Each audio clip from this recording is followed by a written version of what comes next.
ঢাকা চট্টগ্রাম মহাসড়ক দিয়ে শুরু হলো এআই ক্যামেরার মাধ্যমে স্বয়ংক্রিয় জরিমানা বা অটো ফাইন কার্যক্রম।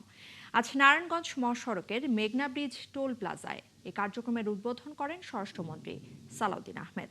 তিনি জানিয়েছেন, পর্যায়ক্রমে সারা দেশের প্রতিটি মহাসড়ক এই ব্যবস্থার আওতায় আনা হবে। আর সড়কপথে পুলিশ, মালিক, শ্রমিক কেউ চাঁদাবাজি করলে কঠোর ব্যবস্থা নেওয়ার হুঁশিয়ারি দিয়েছেন মন্ত্রী। আশিক মাহমুদ জানাচ্ছেন বিস্তারিত। ঢাকা চট্টগ্রাম মহাসড়কে শৃঙ্খলা ফেরাতে এখন থেকেই চালকদের প্রতিটি মুহূর্তের গতিবিধি নজরদারিতে রাখবে কৃত্রিম বুদ্ধিমত্তা বা এআই ক্যামেরা। মহাসড়কে কোনো চালক দ্রুত গতিতে গাড়ি চালালে, উল্টো পথে যাওয়া কিংবা মোবাইল ফোনে কথা বললেও তা শনাক্তের পর জরিমানা করবে এই ক্যামেরা, যা স্বয়ংক্রিয়ভাবে পৌঁছে যাবে চালকের কাছে। মঙ্গলবার সকালে নারায়ণগঞ্জের মেঘনাঘাট এলাকায় হাইওয়ে পুলিশ আয়োজিত অনুষ্ঠানে ঢাকা চট্টগ্রাম মহাসড়কে এআই ক্যামেরার মাধ্যমে স্বয়ংক্রিয় জরিমানা বা অটো ফাইন কার্যক্রম উদ্বোধন করেন স্বরাষ্ট্রমন্ত্রী।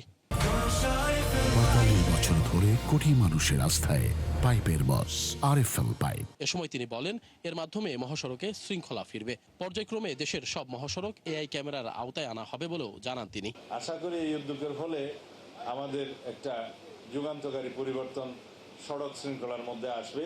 এই ব্যবস্থা পর্যায়ক্রমে চালু করবো ইনশাআল্লাহ, এবং এটা এই ঢাকা চট্টগ্রাম মহাসড়কের এই ব্যবস্থা চালুর মধ্য দিয়ে কিছু ভুল ত্রুটি যদি ধরা পড়ে সেগুলো সংশোধন করে পর্যায়ক্রমে বাংলাদেশের সকল মহাসড়কে এই ব্যবস্থা চালু করবো ইনশাআল্লাহ। মহাসড়কে কেউ চাঁদাবাজি করলেও তা ক্যামেরায় ধরা পড়বে। এতে চাঁদাবাজির প্রবণতাও কমবে বলে তার আশা। মহাসড়কে যে চাঁদাবাজি হয় সেটা মালিক পক্ষ থেকে হোক, শ্রমিক ফেডারেশনের পক্ষ থেকে হোক বা পুলিশের পক্ষ থেকে হোক, সবকিছু ক্যামেরায় যেহেতু রেকর্ডেড থাকবে, আশা করি এই প্রবণতাটা কমবে। কেউ স্পিড ব্রেক করলে, স্পিড লিমিট ক্রস করলে এবং ট্রাফিক আইন ভঙ্গ করলে, উল্টা পথে যাত্রা করলে, ওভারটেকিং করলে, যে কোনোভাবেই হোক, যেখানে সাইন সিগন্যাল দেওয়া আছে সেটা অমান্য করলে তার উপরে ফাইন আরোপ করা হবে। অটোমেটিক্যালি এটা বিআরটি এর কাছে চলে যাবে।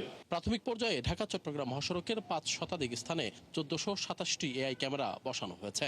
এগুলা তো দরকার নাই, যেগুলো লাইসেন্স নেই সেগুলো পুলিশ এমনিতেই ব্যবস্থা নেবে। আশিক মাহমুদ, ৭১, নারায়ণগঞ্জ।